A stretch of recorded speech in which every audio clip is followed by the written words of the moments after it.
Good morning to you all. I hope you're having a good week. Mine's been fairly uneventful so far.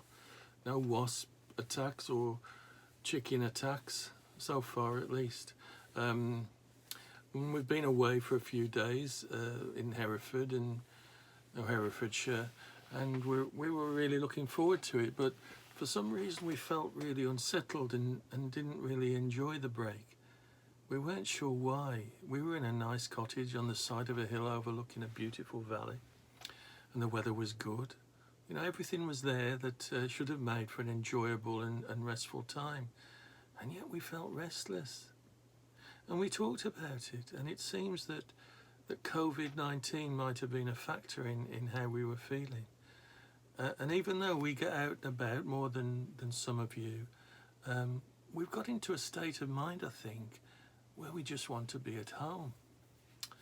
And of course, I know we should be grateful that we are able to go to different places and have such breaks. And we are, but I'm just sort of thinking and recognising about some of the effects of this difficult time. And maybe, you know, some of you are feeling similarly. Or even have other symptoms of the impact of COVID. And it led me to think about what our responsibilities are during this time. And, you know, the rate of cases is going up after a downturn, and new restrictions are being put into place, and local lockdowns are occurring. But as Christians, what should our response be? And there's been a big debate amongst many Christians, particularly in the USA and to a lesser extent here, about freedom. You know, the freedom to gather together as church, the freedom to choose to wear a mask or not, the freedom to gather in social groups, in other social groups. And these things are often claimed as rights. It's my right to do this. No one can tell me what to do. People have fought for my freedom, and I'm going to claim my freedom. That sort of attitude. And then there's also conspiracy theorists who perpetuate myths that it's all a ruse by dark forces, the deep state, to control people. But all of this seems to be about individualism, which I think is probably more dangerous long term than the virus itself. And it's a growing thing. I spoke about some aspects of that in my last talk.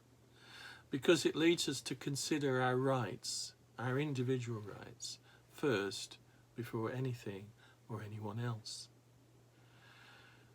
That's a freedom without responsibility, without any consideration for community. It's just about individualism.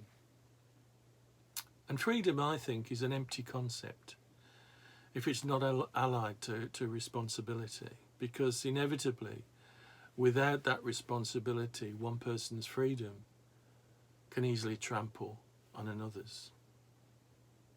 If we fail to wear a mask or social distance or ignore the guidelines in the name of individual or even religious freedom, then we can be guilty of risking the health and lives of others, can't we?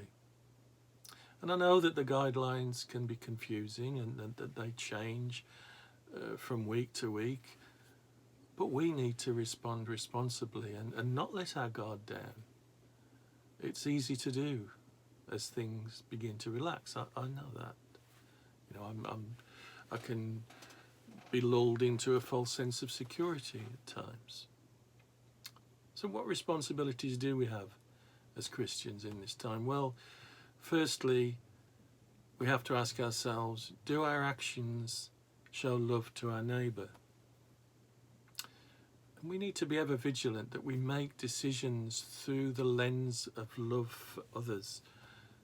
You know, wearing a mask and social distancing is a practical way of observing God's command for us to love our neighbour. Secondly, and this should follow from what I've just said, we should ask ourselves if our actions are considerate of the most vulnerable in our community. We know that certain groups are more vulnerable to the worst outcomes. And our freedom should be exercised with the most vulnerable around us in mind. Our freedom isn't compromised by considering others around us, although some people believe that it is. Thirdly, we have to ask ourselves, do our actions demonstrate our faith? And this should follow on from the first two things that I've said. We are meant to be salt and light, which in essence means that our actions should be testimony of love of God and to others. Our actions should point in the direction of the hope that is in Jesus. We are his hands and feet, and we need to be visible in the world. And this time gives us a real opportunity to be salt and light. And even during the time we were unable to meet in person, we have had a responsibility to be church, to take a lead on compassion and community. You know, Paul wrote in Philippians chapter 2, verses 4 to 5, do not merely look out for your own personal interests, but also for the interests of others. Have this attitude in mind, which was also in Christ Jesus. In Romans 14, verse 7, it says, for not one of him lives for himself, and not one dies for himself. In other words, we are accountable to both God and to each other. So let's continue to be vigilant during this difficult time. If we've perhaps relaxed a little bit too much, let's think about that. Let's put right what we need to put right. Let's be compassionate to others. Let's look out for others. Let our faith show our actions, and let Christ's love show in all that we do.